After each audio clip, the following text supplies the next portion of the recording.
Good evening. My name is Maryann V, and I am an alcoholic. And y'all require 2 drinks tonight. I am very nervous, and let me just tell you what I know. My sobriety date is March 10th of 1990. My home group it's in the book in Littleton, Colorado. We meet on Wednesday nights at 6:30 in the Littleton Adventist Hospital. So please come visit us. And I just have to say it's very hard to follow Sarah and Adrian because rarely do people make concepts and traditions so fun to want to do, right? The right of decision. How powerful is that? Alcoholics Anonymous gives us great responsibility, and considering that I fit for the criteria that didn't fit in Alcoholics Anonymous early on, I do have to say I'm very grateful. I have to say that I love you, Adrian. I'm going to tell you this part of my story. I'm a crier. At about 14 years sober, when I thought that darkness had come upon me again, I walked through those moments with my friend Adrian. And I did it with doors wide open, veils undone, and he held my hand and he walked through that period of my life with me, and I'm very grateful for that. We've both gone on, and we both have babies today, and babies change everything. And but I tell you what, those moments, nothing can take that away from me. And I'm going to tell you about a lot of those moments that Alcoholics Anonymous has given me that have been complete gifts from God. And that as long as I'm willing to do this deal, to do that plan that's outlined in that big book of Alcoholics Anonymous, those remain very close to my heart, and I never have to give them up. I want to thank an AA group for having me here tonight. You get me in trouble in Colorado because I always go to my home group conscience and say, well, we don't do that in Utah. But I did that when I moved to Utah, and I did that when I moved to Arizona, and I did that when I moved to California, and I didn't know better when I lived in Massachusetts. So, let me, and I love this group, and they give me the opportunity to be here tonight, and I want to thank you. And, I miss them, and they keep me on my email list. I think Lori does it just so that I can harass her and vote, even though I don't have a vote anymore.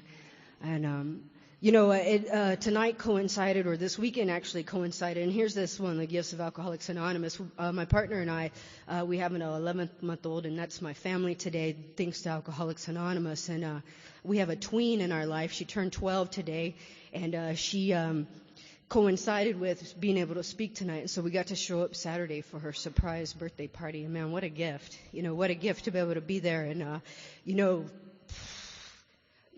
of my own choices, I don't show up for 12-year-olds, and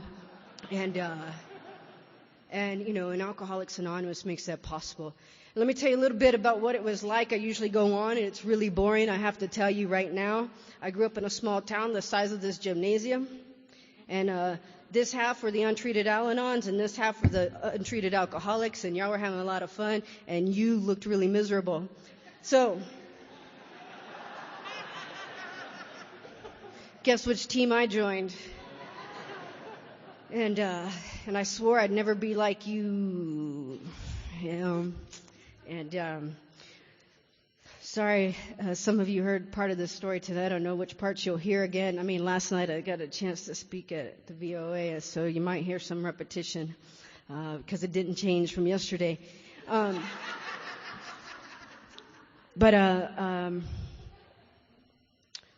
I grew up in this small town, and my grandparents adopted me.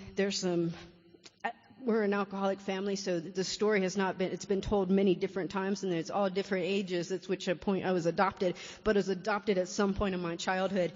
For the sake of time, I'll just tell you tonight, 2 years. But they took me in when I was about 9 months old, and I got to stop because I got to say, Allison, thank you for making coffee. She wasn't going to make coffee because there's coffee out there. Do we make coffee? No. I said, I need coffee. I got my coffee, Allison, so thank you. But in this small town, right, are my grandparents, and, my grandparents adored me. My grandmother likes to tell everybody that my grandfather thought I was the most precious thing, that he put my socks on me every morning so that my precious little princess feet didn't have to touch the ground, and I was far from a princess. They had no idea that, I'd kissed a couple of toads and I'd been turned to, the devil in disguise. I was just not the child, right? I am not the baby they held in their arms. And they thought, I'm going to love this baby, and I'm going to give this baby everything that I can. And they did. I just didn't turn out to be the kind of baby that appreciated or had very much gratitude for anything that they had to give me. And my grandparents, the one thing I did enjoy about them is that my grandparents owned a bar. And but small town, they only sold 4 kinds of beers. I wasn't very much interested in beer, but I could always trade beer for hard liquor, right? So at a very early age, I learned how to change their books because I was in charge of books. They trusted me with their money. They trusted me with their inventory. And so at an early age, I learned how to change around their books so they were never missing anything, and I was always trading out what I needed. I was an alcoholic waiting to happen. I was just a train wreck in the middle of their house, and they had no idea what to do. At 9 years old, I'm stealing from my grandparents. I'm stealing. Here's my thinking, folks, right? If I don't know, alcohol made me tolerable to myself. But here's my mind. My grandparents had a few video games at the local Dairy Queen, right? I stole the money he made from his video games to put back into his video games, right? I could have asked my grandfather for the keys to the machine. I could have asked my grandfather for $5 of quarters. I had to steal from my grandfather. I don't know why. I just did, And I stole everything that he hid. I couldn't help myself. He thought he was hiding things from me. I stole it. I stole his dime collection. I stole all his whiskey bottles that he kind of imported from Mexico on his own, because my grandfather had his own little deals going on, right? I just stole whatever it is my grandfather had to hide. And, my grandmother, in my mind, was a weak woman. Was a weak woman, and I'll tell you, my grandmother is the wittiest, sharpest, and can be the nastiest person that I've ever met, and I'm glad today she's on my side. I appreciate having her on my side, and I'll tell you about that in a little bit. But this is the kind of child I turned out to be. There was not enough love. There was not enough material. They had a lot of material to give me, but they tried to send me to ballet lessons, hoping, right, that I'd be the little girl they brought home. I am no ballerina, folks, right? They tried a lot of things, right? They sent me to piano lessons. Maybe I could sit upright. Maybe I could be proper. Maybe I could be something. They wanted to change me at a very early age, and I don't blame them. My grandmother always says she's sorry they taught me how to speak, right? Because I just couldn't stop. I couldn't stop. And, my drinking story is really boring. That's what happens when you grow up in a town about this size, because there's a cornfield over there, there's a gas station over there, and there are 9 churches and 10 bars in between. And, that's what I did. I hung out at the gas station, and I hung out in the cornfields, and we also had a bay about 7 miles away. It gets kind of tough to ride your bike drunk to the bay all the time, right, until you're of age to crash a car or two. But that's how I lived. I lived in cornfields, and I lived on the corner of gas stations, hiding behind people so my grandparents never had to see me. I'm a coward, folks. I'm a coward. The way I do things is that I'm driving your car, I'm drinking, I think I see my grandmother coming, so I duck. And you panic because I'm driving, right? I'm a coward. Yeah, I'll do it. No. My sponsor says I'm the kind of person who will say, yeah, I'll pay the price until it comes time to pay the price. And I'm just backing up saying, I didn't mean to. It was an accident. I don't know what I was thinking. And that's me. I always lie right off the bat. I did not come to Alcoholics Anonymous. I was not happy when I got here. One of you did one of those fine 12-step calls on me, and you brought me to a meeting of Alcoholics Anonymous because I was told I might have a drinking problem and I might want to check y'all out. You know, and I'm jumping way ahead, but that's how boring my story is. I drink a lot. I crashed a lot of cars, and in the end, I signed a few documents that enlisted me in the U.S. Air Force, unbeknownst to me. I say unbeknownst to me because I came to a few days later and my grandmother was really pissed off at me because apparently I'd forged her signature and I'd signed a bunch of signatures and I'd done some things that I didn't know that I had done. And anyway, I belonged to the U.S. Air Force. And because I was, and you've heard this, I think you heard this last night about my integrity and my pride, there are a couple of questions for you who've joined the military, right? They say things like, have you ever engaged in a homosexual act? Well, my sister had told me a few years ago that I might be homosexual. I wasn't sure if I'd been acting homosexual or not, but she told me I was homosexual, and so I had signed no, right? It asked me if I'd done, it asked you if you did drugs, right? Well, it didn't specify what kind, so I said no, right?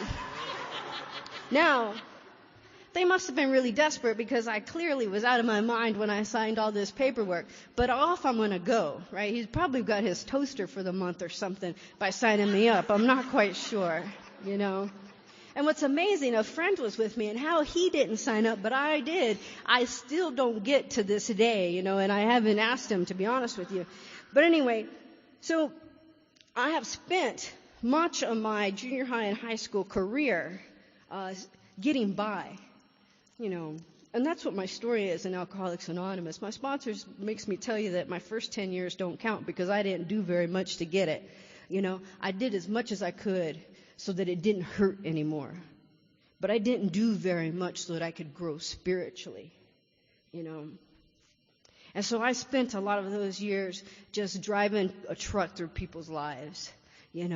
If there was somebody to be thrown under the bus to get me out of trouble, to keep me out of jail, I threw you. I threw you fast, I threw you hard, and then I ran. And that's the kind of friend I was. That's the kind of daughter I was. That is the kind of person I was in your life. And by the end, in this small town, there were very few people to kind of burn through, and I think the thing that makes this little tween in our lives so special, she has a brother who's a teenager, and though he acts kind of funky these days, I still love him very much, is that I remember the day when my English teacher sat me down, because remember, I've had her since 7th grade, and she said, Maryann, my daughters, who are younger than me, have a lot of respect for you, but you don't deserve any of it, And she asked me to stay away from being an influence of her daughters, And I had no wife to lose. I had no husband to lose. I had nothing, no money to lose. But any part of myself, I gave it up in a moment so that I could have a drink, And I'd like to tell you that I liked a particular kind of drink. I drank whatever you had, whenever you had it, whenever I could get it, however I got it, whatever it was in. It had been drunk and puked up and spit out, cigarettes in it. I didn't care. Even that nasty spit, right? That chew stuff. I drink a lot of chew, right? Because high school teenage boys like to use whatever's closest to them to spit in it, even if it's your drink. So I drink a lot of shit, folks, right? I drink a lot of it so that I could get some relief from me. And I had no idea, my family had no idea what my problem was. They did not understand, know about, ever hear about, even think about the disease of alcoholism. They were always trying to make me do something different, They made me wear socks with my shoes. They made me put a belt on. They made me get a perm, right? They thought if I looked different, I might act different. And folks, I had no idea how to act in this world amongst you. I had no idea. I sat next to you, and I just wanted to just implode. I wanted to slither away. I wanted to be somewhere else. I wanted to be someone else. I just couldn't. I couldn't even imagine that I could look you in the eye ever. So by the time I got to Alcoholics Anonymous, I always heard this for a long time, and I didn't understand it, and it was, I'm an alcoholic, I'm an egomaniac with an inferiority complex. I didn't get it till very recently that that's what I am, right? I'm always thinking about me and me and me. And then when it comes down to it, I'm not good enough. I'll never measure up. My sponsor says there's a restaurant named after me. It's called Mimi's because I'm always talking about me,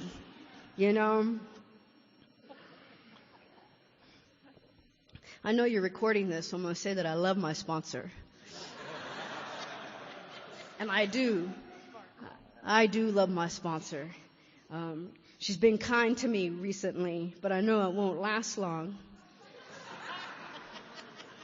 And I'll tell you about this sponsor in a short bit. But let me tell you, I was brought to the rooms of Alcoholics Anonymous after being very lost in that world out there and hoping that something that alcohol would fill me, and it never filled me. And some of you have heard my story, and you know what my surrender point was. My surrender was in October of 1989.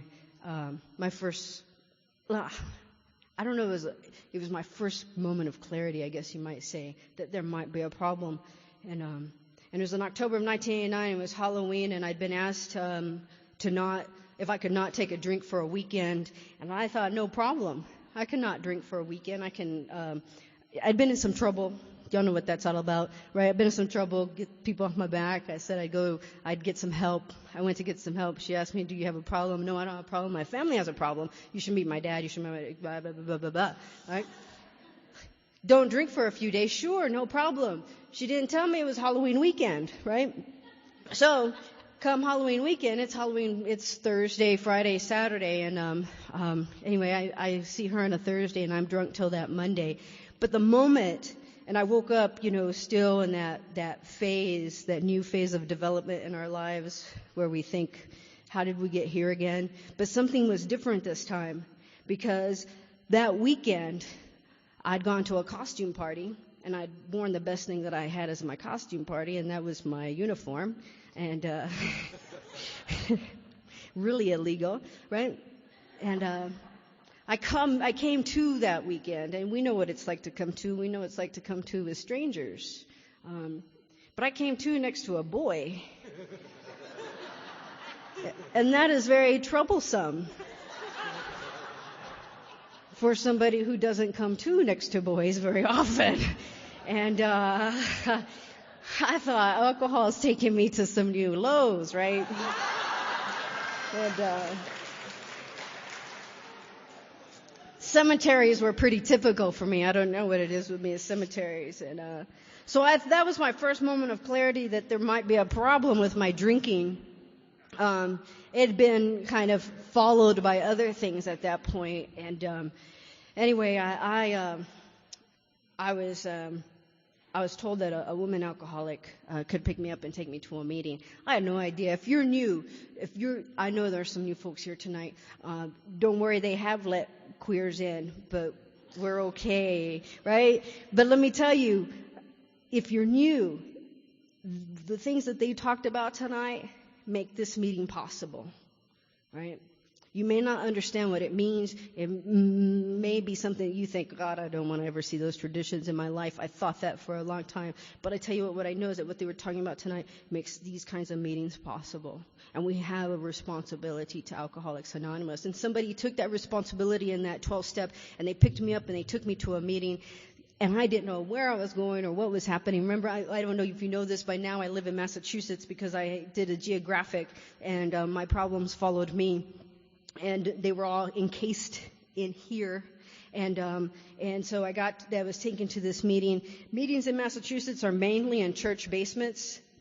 And that scared me, right? Churches and I and God. God and I had parted ways years ago over several differences of opinion in our lives. And a couple of things that he did wrong to me. He'd taken a few people away from me that I didn't think it was their time to go, and I was so pretty angry at God. And so here I was getting sober in Massachusetts in church basements, and I spent much of my first year of sobriety listening to the choirs singing up above, thinking God has found me, this isn't good. And I had no intention of doing most of these steps. I just wanted something to be different. And I wasn't even sure that quitting drinking was going to be different. Maybe moderation would be helpful. I didn't know what I wanted. What I didn't know is that when you looked at me, you saw my problem. You saw this hole in my gut that I walked around with.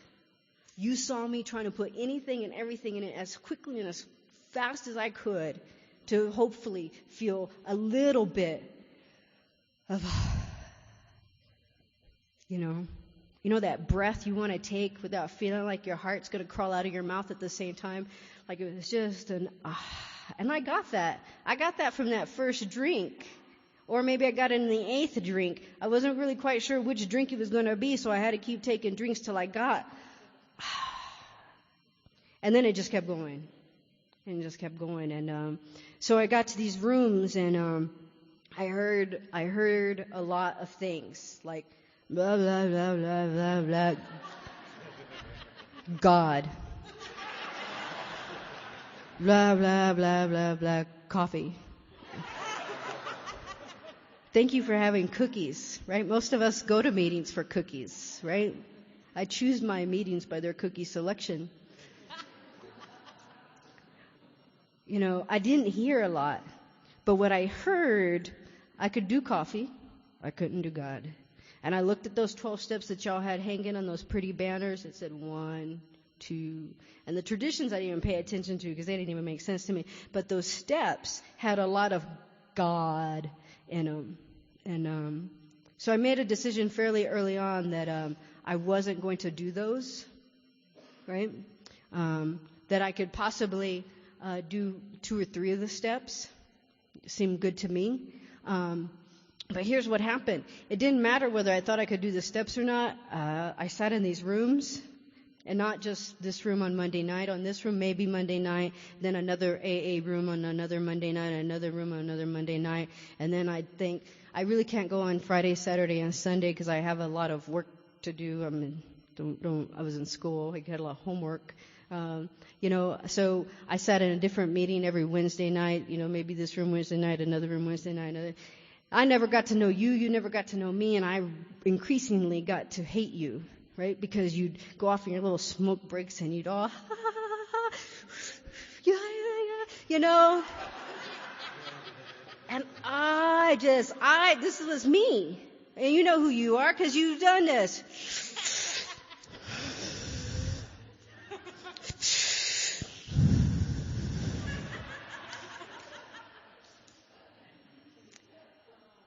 I miss smoking, right? And I'd do that, and I'd smoke as many as I could, and then I'd go sit in on the meeting, and then about 15 minutes of the meeting, I'd go back outside, and I'd all by myself, and I was sure that you had all, I got sober in Massachusetts, you probably all got sober in Massachusetts, and you all knew each other, and then you all came in together, and you were all good friends, and I hated you, and I lived like that, and I didn't know any better because I got to meetings late. I left late. I didn't stay, I left for the prayer, but then I shot outside to have a cigarette, and then I shot along the way, and sometimes I'd stay long enough to be invited to coffee at Friendly's, and I thought I'd have better things to do than have coffee with you at Friendly's, right? It's the equivalent of Village Inn and things like that, that really bad coffee that we were used to. And so I did that, and I kept drinking. And I kept drinking, and I kept drinking. And I didn't mean to keep drinking, folks. I did not mean to keep drinking. I came to Alcoholics Anonymous. I kept coming to meetings wanting to not drink. Wanting to not drink. And they say if you keep doing what you're doing, you're going to keep getting what you're getting. And I keep gotten what I gotten. I was just getting nothing. And, my last drink was on March 9th of 1990, and I got dragged to a meeting after locking myself in my dorm room by a couple of new alcoholics, and it was a 1, 2, 3 meeting. I remember nothing about it except I remember wanting to die. I'm a coward, and I've said that to you before, and I just wanted God to give me the courage to do something to die, and I could not get that courage to die. I could not get it, and alcohol just wasn't killing me fast enough. And, I didn't do a lot of things that are strongly suggested. In fact, the book talks about them as being requirements, like the steps. I didn't do them because I didn't think that I had to, right? Look around. Y'all look like some pretty sick people. That's what I thought. I didn't have to do what you did. And I found out that I had to do what you did to have what you have. I wanted 5 years sobriety at 1 day sober. I had a bit of entitlement still left in me. I couldn't tie my shoelaces. I couldn't eat. I couldn't brush my teeth. I looked like shit all the time, and I thought that I deserved something better than what you had. And I got a sponsor because I was told that the whole thing, you keep doing what you're doing, you can keep getting what you're getting, and I wasn't liking what I got, so I got this sponsor, I was talking to Troy and Denise, and I said, most of my first years of sobriety, I don't really know what happens. I made up a lot of it, my first 5, 7 years of sobriety, till I ran up with my first sponsor who informed me that the story I'd been telling was wrong for about 7 years. But let me tell you, she read that book to me. A lot of it didn't make sense. And she read that book to me. Here's what I know, folks. In my first few years of sobriety, I never had to be any place alone if I didn't choose to be alone. I could always pick up a phone and call another alcoholic, and I'll tell you my phone story in just a minute. I could always show up at my sponsor's house at any time of the day, and if she wasn't there, her girlfriend was there, I could smoke as much as I wanted in her house. And I liked that, I could show up at a meeting any time. I lived close to other alcoholics. I never had to be alone doing that stuff. And I was crazy. I sat in these rooms and I rocked back and forth, and I used to just pick at my skin and pick at me and pull out my hair because I just wanted to be. I just wanted to be able to sit, And but my first couple of years of sobriety, the best I could do was show up, not drink, help set up chairs, help clean up cigarette butts. We used real coffee cups at that time. I had the good clean coffee cups, that's all I could do. And at about 3 years sober, I got well, right? It took 2 years of being crazy, and then 1 year I cleaned up, and I think I look good, right? I could look good. So I thought. And so what happened is I stopped going to meetings of Alcoholics Anonymous. I went to one a week. And I told everybody I was sober. I told everybody that I was a sober member of Alcoholics Anonymous. At 5 years sober, my sponsor asked me to stop telling people that. She leaned over one day and she said, "Mayor, please don't tell anybody you're a member of Alcoholics Anonymous." It was also in the same week in which she said, "You cannot transmit something you haven't got." And I have come to get it, and it's been a gift, but it's been a long, long road. And, if you're wandering out there with some time behind you, and you're feeling good about yourself, and you're talking like I talk, the I's and the me's, and you feel like you just have wind blowing through your gut, I know what that's like.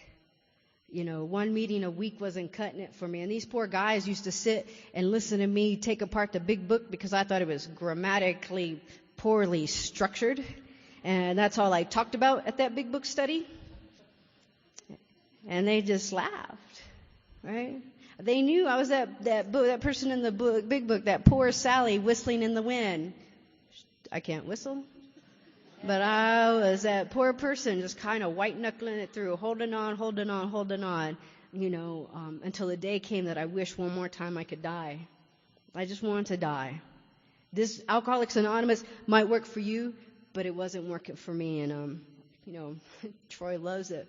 My sponsor tells me even today, I don't know what program you're working, Maryann, but you might want to try Alcoholics Anonymous because it works for everybody else.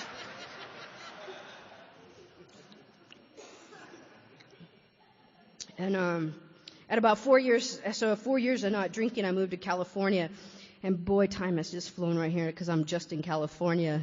But I moved to California, and what happened, folks, is that I'm in a relationship, and I'm a terrible partner. I'm a terrible daughter. My family's asked me not to come home again because every time I do, I'm picking fights with people, and I'm a cranky, loudmouth baby. I'm a victim of everything around me. And so they asked me not to do that. And about this time, I'm just nuts. And I end up with this woman who ends up being my sponsor, Lisa P. She just got married, V now. Lisa V. It was Lisa Mraz. Now she's Lisa Vasquez. And I just broke her anonymity. She wouldn't mind. And Lisa, it was 1994. Lisa looked like she was coming out of Flashdance, early 1980s, big hair. And I thought, oh man, she's a pushover. And we went on a honeymoon for 30 days, and then she put me to work. And she made me read that book again. And she worked swing shifts. She got off at 11 o'clock.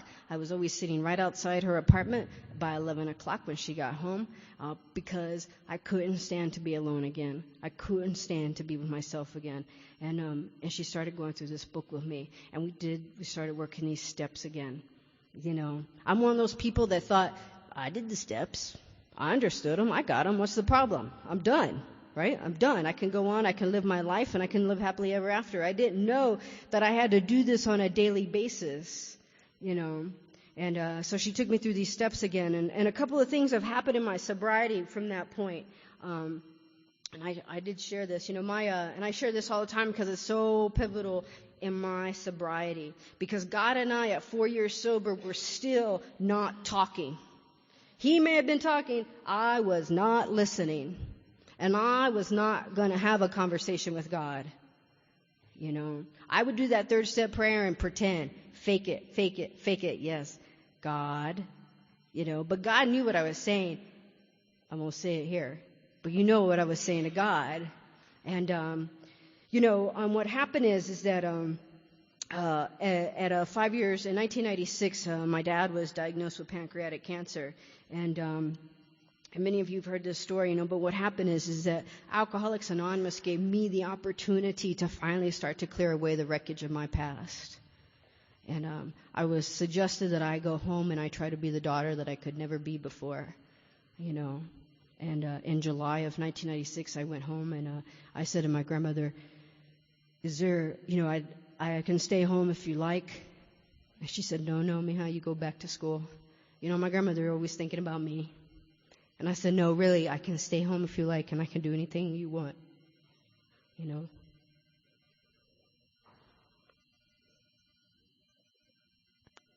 She asked me to run their bar.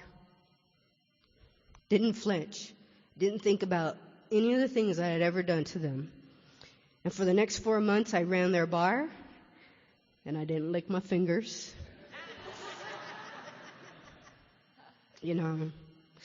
And when somebody gave me any hassle, I said, just wait till my grandmother gets here, because I'm a coward and my grandma will handle you.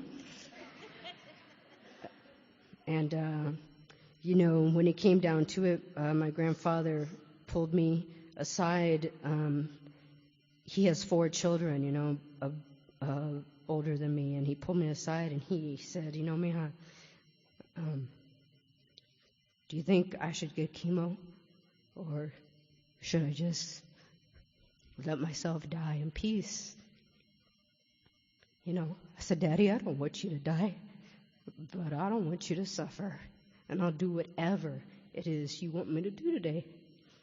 And he chose not to have chemo, And morphine made my dad nutty, And sometimes he wasn't my dad, and sometimes he'd tell me that the government was watching him because headline news runs every 20 minutes, and he was sure they weren't monitoring him every 20 minutes. He'd say, I saw that earlier. Like, yeah, Dad, but I got to walk through all that with him. I'll tell you one of the hardest things is that having this child and knowing for once, in my sobriety, I could give a gift to my grandfather that's priceless. So I miss him, and I thank you and Alcoholics Anonymous for letting me hold his hand when he took his last breath. There was nothing left between us. There was no angry words. There was nothing. He could go, and you taught me that God could walk with me to match calamity with serenity. I got it. And you gave that to me. You walked with me. My sponsor flew to Texas. She lived in California. She flew to Texas a week later after everything was done and everybody was gone. So I did not have to be alone, so that my family could see Alcoholics Anonymous show up. And that's what you've given to my family. At 10 years sober, though, I got a little arrogant again. I forget quickly what kind of gifts you give me. And I got a girlfriend, and I got a house, and I got a job, and I got a car. It's a lot of work to maintain that stuff, if you know what I mean. You got to work hard to look good on the outside. You got to work hard to look good in Alcoholics. You got to sponsor a lot of women to look good in Alcoholics Anonymous. You got to go to district meetings to look good in Alcoholics Anonymous. I got kicked out of district meetings because I couldn't take it. And I got crazy one more time, and a doctor said to me, maybe we should put you on some antidepressants. Some of us do have to seek outside help.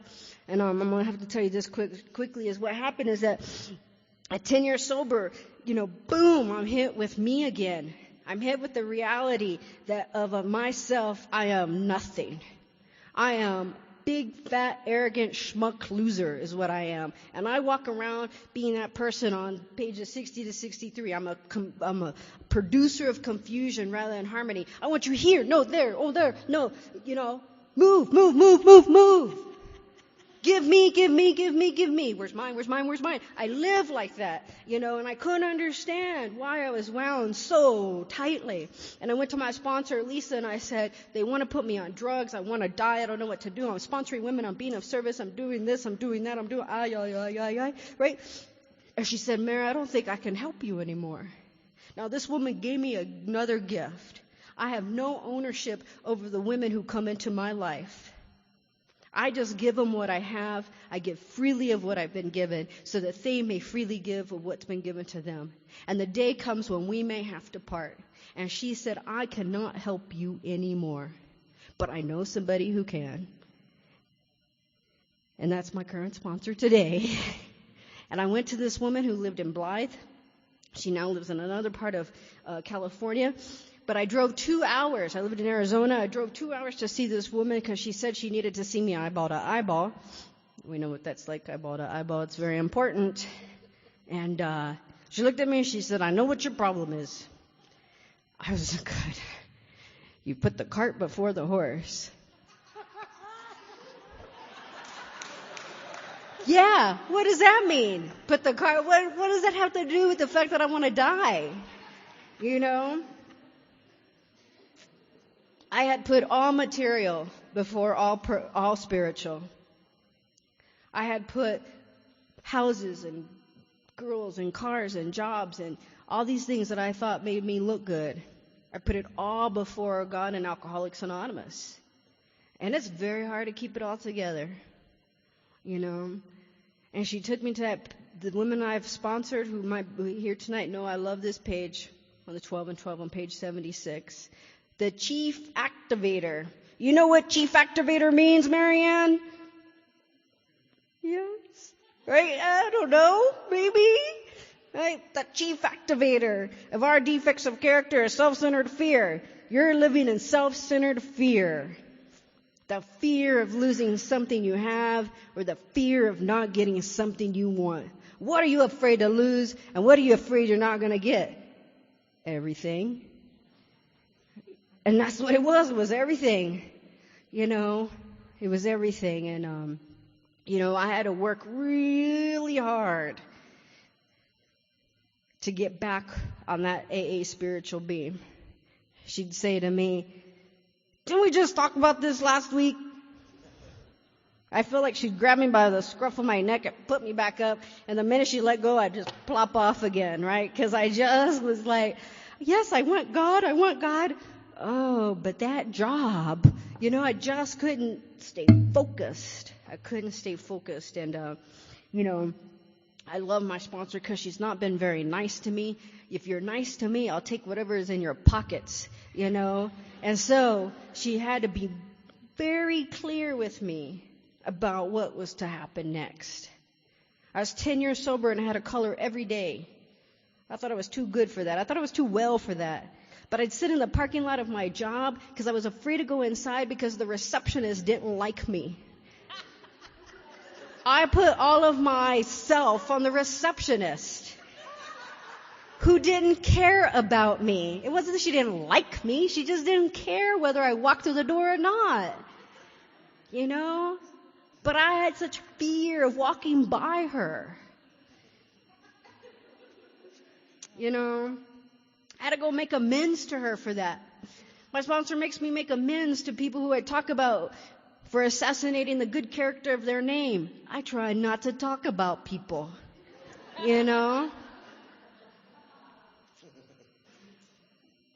My sponsor has told me that the only way that I'm going to live and grow is to expand my spiritual life. 10 years of running around in Alcoholics Anonymous to find out that the thing you told me when I walked through those doors was the thing that I had to start to do at 10 years sober. You didn't give me a new book for achieving 10 years of sobriety. You didn't tell me that I could stop reading the 12 and 12. You didn't tell me that I didn't have to sit with newcomers anymore. You didn't tell me all that stuff. You told me the same thing at 10 years sober that you told me the day I walked into these rooms. You told me the same thing at 19 years sober that you told me the day I walked into these rooms. Burn into the consciousness of every man and woman that I must trust God and clean house. If I do these steps, if I take direction, I will clear away the wreckage of my past. I will find a God of my understanding. I will abandon myself to God as I understand God. And God and I, some days, my prayer is kind of like, God, I hope you're there. But most of the time, I know He is. Because I live with deep-seated fear. I'm afraid to fly. I'm afraid of strangers. I won't give you my fear list, but you get the idea. There are a lot of things I'm still afraid of. And so I have to ask God every moment of my waking day to walk me through that fear. Some nights I wake up at 2 o'clock in the morning because I hear a noise on the monitor and I'm sure somebody's broken into the house and stealing my baby, and I want to jump out and run down the stairs and check. And I have to lie there and say, God, I probably need to sleep tonight. Please, can we get through this with some sleep? And some nights I'll walk downstairs just to make sure because I'm going to beat whoever it is stealing my baby. And some nights I can close my eyes and be assured that the grace of God can do for me what I cannot do for myself. Right? And that is to grow in the likeness of my Creator. That's to be of service to you and to Alcoholics Anonymous. That's to do all the things that I thought were impossible when I walked in here. So I want to thank you. I want to thank you for your patience. I want to thank you for your love. I want to thank you for letting me show up even when it was clear that I did not want to be here sitting next to you. I want to thank you for my family and my sobriety and a God that I hope continues to grow. And thank you for being here tonight.